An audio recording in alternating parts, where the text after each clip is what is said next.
Hi, I'm Shannatay Bergeron with Colorado Mountain Medical, and here with me today is Chris Lindley from Vail Health, and we want to talk a little bit about the Omicron variant that has since landed in the United States over the last few days. So Chris, why don't you kick it off? What do we know about the variant? Where has it been discovered so far, and how can we prepare for what's to come? Perfect. So this variant, which is a variant of concern as identified by the World Health Organization, was identified just in the last few weeks in South Africa.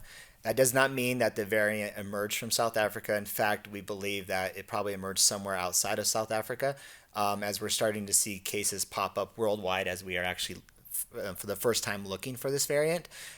Just a little background on how do you identify a new variant. It's not as simple as just doing a COVID test and the test tells you what variant you have. You actually have to do additional testing, and it's called genetic sequencing, to see what these variants are. So we're playing the time game to see how widespread Omicron is. But one thing we do know today is that not only is it a variant concern, there's some specific things related to this variant that have our attention.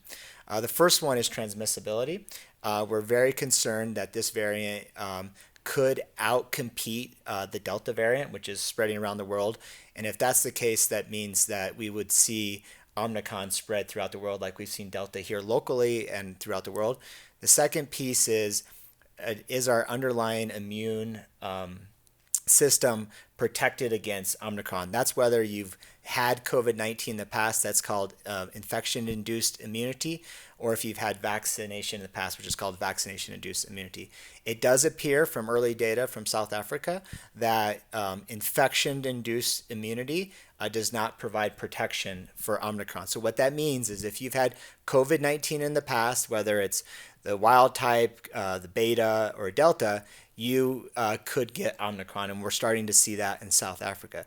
The good news is we're not seeing that yet for those that are vaccinated. So this is a big piece of why we want everybody to not only be fully vaccinated, but to be fully boosted as well. The last piece with Omicron that we're watching is the severity. So whether it's very transmissible and whether or not our immune system is protected against Omicron, those are two pieces that we'll know with time. But the big worry is that the severity of it. We're hoping that it continues to present itself as a mild illness. Initial indication is that it's presenting itself as a mild illness, but it's still too early to know. But what you can do today is get boosted if you're not boosted. And certainly if you're not vaccinated yet, we would love everybody to go get vaccinated. And I know, Shannatay, you've been doing a lot with the vaccination up here. How do people get vaccinated rapidly up here? What's the best way to get vaccinated? The best way to get vaccinated is to go to a local pharmacy or come to Colorado Mountain Medical for one of our mass vaccine days that we have. It's walk-in, it's easy. You come in and tell us which vaccine you want. We have all 5 variances of the vaccine available, so you can come on in. We do those on Thursday in Eagle.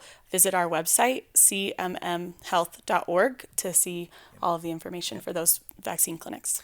And so with Omicron, as we learn more, we're going to be giving out information daily, if not weekly, depending on as we learn more. We're going to keep the community updated.